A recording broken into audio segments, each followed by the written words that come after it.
Did you know why atoms are bad at taking selfies? Because every time you try to snap a picture, they say, "I'm sorry, I'm too small to be seen." Hello my dear viewers, I'm Kuya Ems and welcome to Chocat Lapis. We're almost at the middle of our Agham synthesis chemistry series and this is episode 7 out of 20. Today, we'll meet the three tiny but super important stars inside the atom: the proton, neutron, and electron.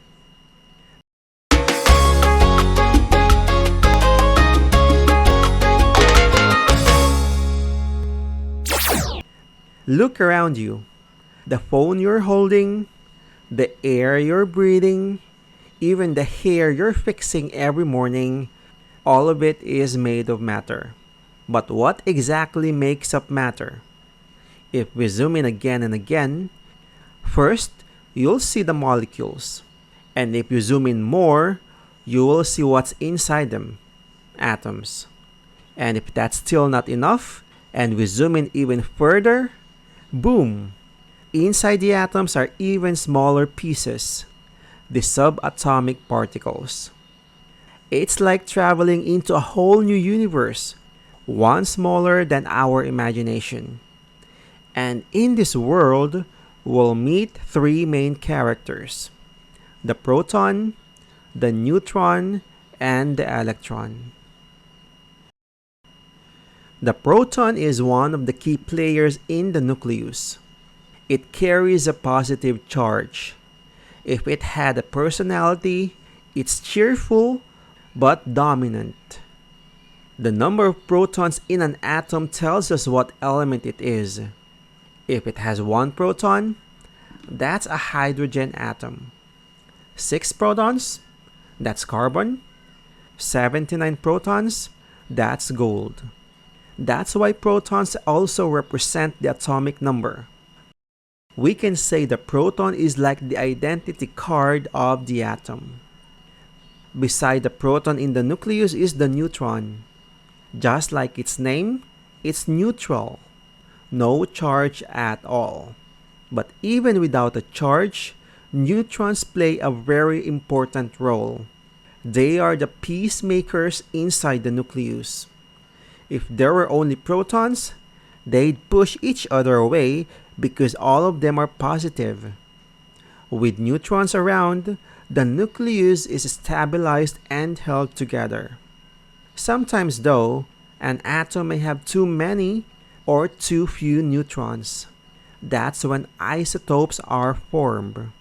But that's a story for another episode. While the proton and neutron stay in the nucleus, the electron lives outside, buzzing around in what's called the electron cloud. Electrons carry a negative charge, but don't worry, they're not toxic. In fact, they're the reason we have electricity and chemical bonds. Electrons are extremely light, featherweights compared to protons and neutrons. But they play the most active role. They are the stars of chemical reactions and the flow of electricity. Now, when we put them together, protons and neutrons in the center and electrons whizzing around, ta-da! You get a complete atom. It's like a team where each member has a role. Protons give the atom its identity, neutrons keep the balance, electrons create connections. Together, they build up matter. And when you change the number of these particles, the atom itself changes into something else. So just how tiny are they? Take one strand of your hair. Around 1 million atoms can fit across its thickness. And the proton? It's about 100,000 times smaller than an atom. They're so small that you can't see them with an ordinary microscope. You would need a more powerful tool called an electron microscope. And yet, these incredibly small things are the reason we have mountains, rivers, air, and even you. If you had fun or learned something new today, don't forget to like, subscribe, and click that bell icon so you never miss out on our fun new episodes. We've got more adventures coming your way. History, science, and math, all with a twist of nerdy fun. I'm Kuya Ems, and I'll see you in the next one.